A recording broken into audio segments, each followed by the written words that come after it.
টানা বৃষ্টি ও পাহাড়ি ঢলে শেরপুরের ৩ উপজেলায় প্লাবিত হচ্ছে নতুন নতুন এলাকা। নিম্নাঞ্চলে তলিয়ে গেছে ১.৫ শতাধিক গ্রাম। অন্যদিকে ময়মনসিংহেও প্লাবিত হয়েছে বেশ কিছু এলাকা। আর নোয়াখালীতে টানা বৃষ্টিতে ফের জলাবদ্ধতায় দুর্ভোগ বাড়ছে। আবহাওয়া অফিস জানিয়েছে, বঙ্গোপসাগরে লঘুচাপের কারণে রাজধানী সহ বিভিন্ন স্থানে ভারী বৃষ্টি হচ্ছে।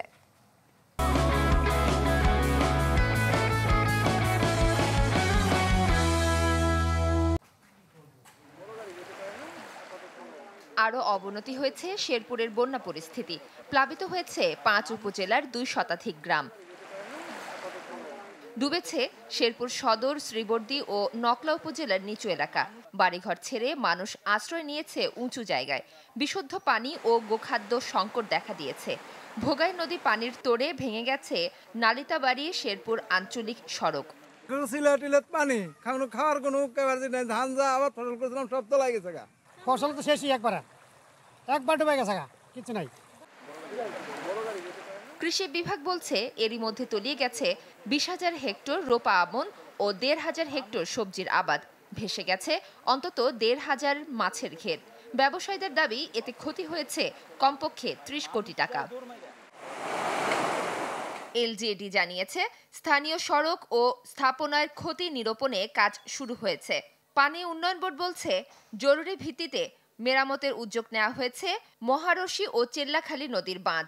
২টা পয়েন্ট আরও আমাদের আপ স্ট্রিম ডাউন স্ট্রিম আছে, আমরা সেগুলো বাঁধবো ইনশাল্লাহ আর কি, এই কামিং শুষ্ক মৌসুমে আর কি। গত ২ মাস ধরে পানিবন্দী রয়েছেন নোয়াখালীর সদর, বেগমগঞ্জ, সেনবাগ ও সোনাইমুড়ির মানুষ। এখন টানা বৃষ্টি যেন মরার ওপর খাড়া ঘা। দুর্ভোগে রয়েছেন ১০ লাখের বেশি মানুষ। ভারী বর্ষণ আর উজানের ঢলে প্লাবিত হয়েছে ময়মনসিংহের সীমান্তবর্তী হালুয়াঘাট ও ধোবাউড়া উপজেলার নিচু এলাকা, যাতে পানিবন্দী শতাধিক গ্রাম। বিদ্যুৎ বিচ্ছিন্ন হয়ে পড়েছে বন্যা কবলিত এলাকা।